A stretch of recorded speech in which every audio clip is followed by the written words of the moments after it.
So I have a theory about Saucy Santana, the Blue Ivy tweets, the new song Booty, the Crazy in Love beat, all of that. And I want to talk about it. I want y'all to see how I'm processing it in real time. Y'all already know what time it is. I got the black V-neck on.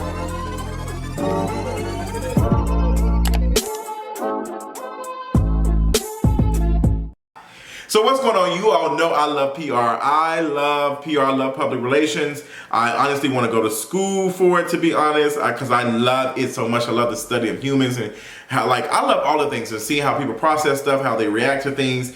I love it, and I love all of these things. So I've just been thinking. I just got through having a conversation with my friends, JT. Shout out to him. And we were talking about, tweets and all that other stuff and how people dig up old tweets, and the same thing happened to Lil Nas X. And I feel like Lil Nas X did a really, really good job with apologizing without apologizing. And he did that through his music and him talking about him being bullied, the anti-blackness that he experienced, about his lips being too big, his dark skin. And he made it known that he does a lot of stuff because he likes attention. And take with that what you will and all the other stuff, because there are some folks who do use anti-blackness and other stuff, especially kids and stuff, to get attention. Like it happens. I mean, I remember I was in school and folks were picking on folks and saying African, booty scratch and all. Like anti-blackness is so pervasive. It's everywhere. It's always been here and all these things. And I hate that it's almost as if folks have to go through a period of anti-blackness. And I don't think that's black folks' fault. I don't think it's black folks' job to fix it, but I think it looks stupid for you to continue on and you not think about it and try to correct yourself. So I'm thinking about how Saucy Santana, his response. I've already talked about that in the video, and I talked about it on Patreon too. And we had a conversation on Patreon, and some of the patrons were like, "I don't like folks looking up tweets." I actually don't have a problem with folks looking up tweets. I've had people look up old tweets when they get pissed at me. People will pull up old videos and stuff. And I'm like, oh, do what you need to do. I feel like that y'all are not mad at folks, finding the stuff. Y'all are mad about being exposed for the true person that you were. Like the curtain has been opened up. The best thing to use against somebody is their own words. That's what I love to do. I like to take someone's words and use it against them. Like, no, girl, this is what you said out of your own mouth. So there's no debate about that. Well, they'll explain what I mean or what I meant. It was like, no, girl, this is what you said. This is what you said. So Saucy Santana and Lil Nas X, two different ages.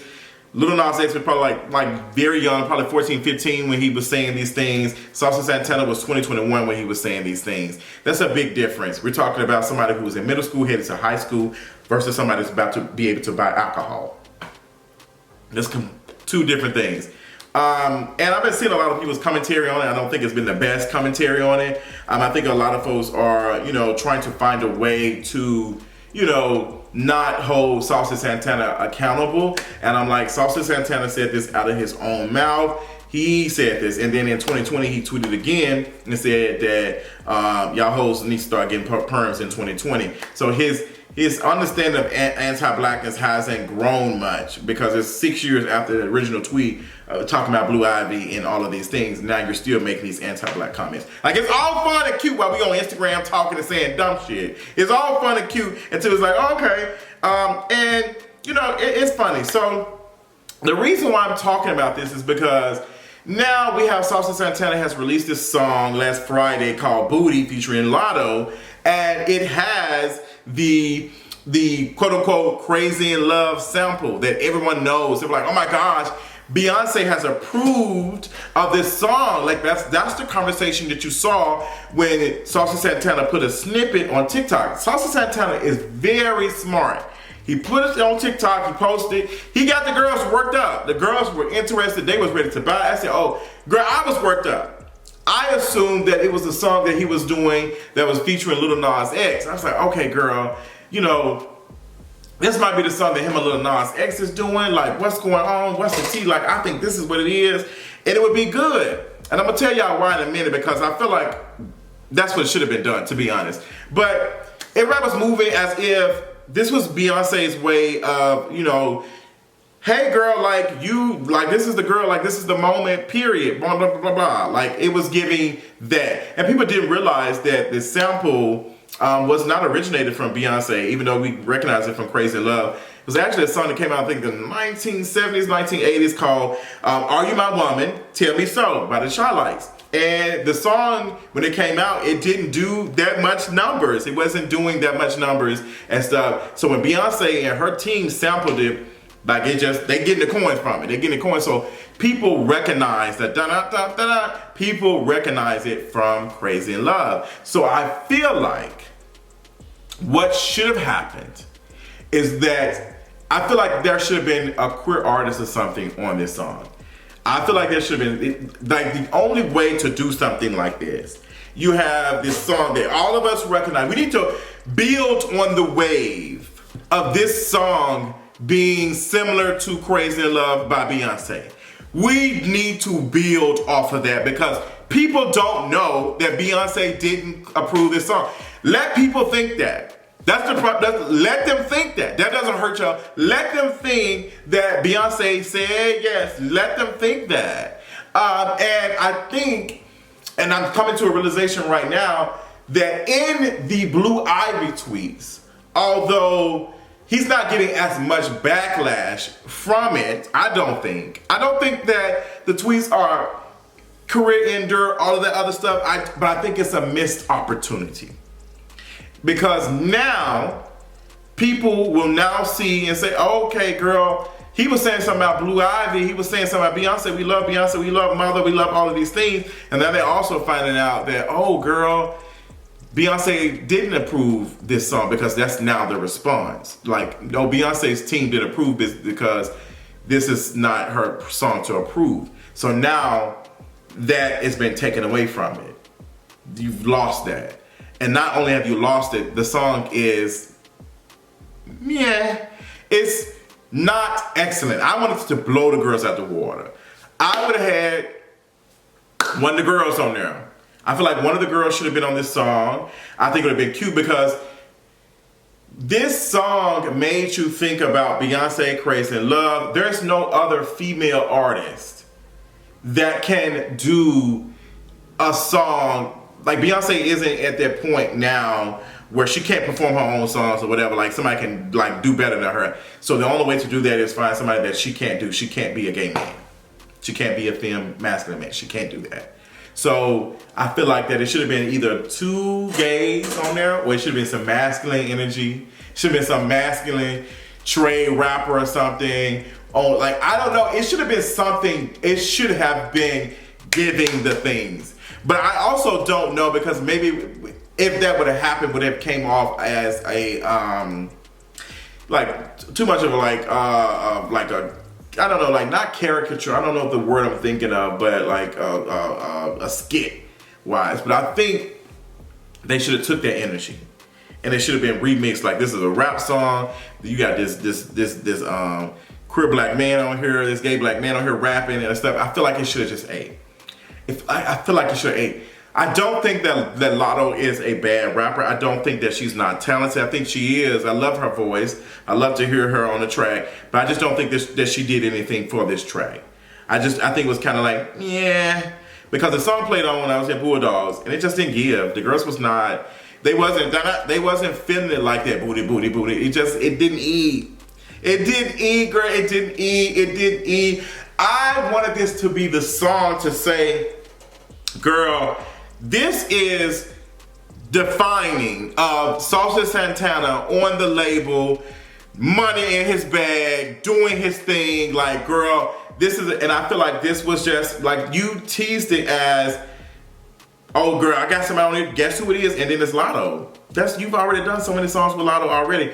And I understand the significance of Lotto and Saucy Santana, because Lotto has been there for, you know, Saucy Santana and supporting him and all that other stuff. He went on tour with her and all that other stuff. But this should have been somebody else. It should have been somebody else who we would not expect it. I felt like that. And I felt like they would have helped the song. Because now that we know it's Lotto, it's like, it's not even giving anymore. It's like, okay, girl, we've already heard this song. We've already heard this. We already heard it. So it's taken away. There were so many missed opportunities. I'm so pissed. I'm so pissed. Like, there's missed opportunities. And people will say, well, you think you know everything, and wait till you get in here, the stuff that you saying don't work. Let me tell y'all something, girl. If it's one thing I know how to stay relevant. I might not be as big as the girls, but I've been relevant for quite a long time, girl. You got a 34-year-old black, I'm older up in age. There are still 20-year-olds and under who still watch me to what's name. Girl, I've been here for a moment. Like, I've outlasted a couple of the girls, to be honest. Look at my track record. But, period. But I think that's what I would have done. I feel like that I would have not had a lot on the track. And I wouldn't have had my artist. I don't know. I feel like for this to be, to me, this is me looking in. For me to see him sign with a label and he has this backing, and I see this PR disaster of these tweets from 2014, 2015 of dragging this black girl, but this black girl who is the child of this woman who everybody knows your damn new song for having the sample similar to. Are you dumb? Are you stupid? This should have been handled with care and grace, and you just didn't. You failed. You failed to deliver. Even if the song wasn't like, it wasn't blowing up. It wasn't doing much numbers. I love when Cardi B says that. I felt that when she said that in that video. It wasn't doing much numbers. So why would they waste their time? And I feel like we wasted our time. This is a missed opportunity. This was a missed opportunity to really solidify Saucy Santana as this is him coming out like, girl, I'm coming, like doing a thing. And we didn't get it. We didn't get it. Yeah, girl, I don't know what's next. I don't know what's next, but I think that the apology definitely needs to be public. There's no reason not to apologize to the public. You made these comments publicly on this public platform.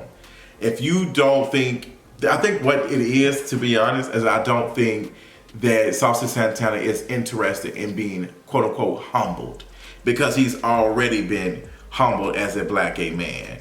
He's already been told no. So he's not interested in sitting down and being told anything by the very people who told him no from the very beginning. I think that's what's going on. But sis, get out your feelings and get into your bag.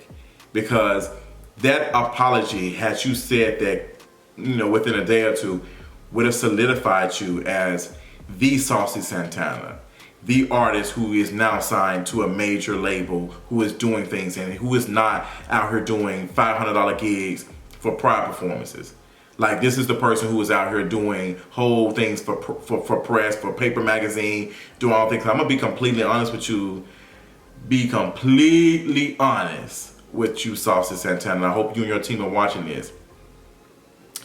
You've been able to do a lot, but there is this thing where trendy does not last forever.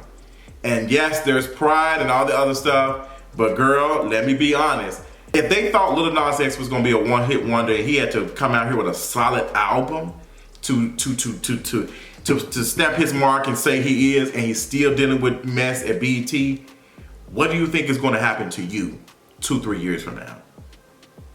You better clean it up, sis. You gotta clean it up, because I'm gonna be honest, they can replace you quickly. There's not many like you. I'm not gonna lie, not many like you. But girl, trends don't last long. You have to solidify yourself as the Saucy Santana. Like, girl, I'm out here doing these things and I'm above all this mess. And I'm gonna be out here showing y'all, and I feel like you did not show us. You didn't deliver. You didn't deliver. So I'm hoping that Saucy Santana eventually does say something and go and do an interview and talk about, like, it's just simple stuff. Like, going to do an interview, yeah, girl, that was stupid as hell. Like, get on there and say, I don't know what I was thinking. Like, get on there with your voice and start, girl, I don't know what I was thinking. I'm just being dumb, da-da-da. Do that. Go do an interview and just be yourself and say, hey, girl, I don't know, this girl was dragging me and honey. I'm just like, go do that. Girl, I need to charge these girls for this. What's going on, girl? But do that. Do that, sister. I love y'all. I love y'all so much. That's all I had to say about that. I got, my thoughts out, and I hope y'all, respond and tell me how y'all feel about it. Let me know in the comments, and I'll talk y'all later on tonight. Bye.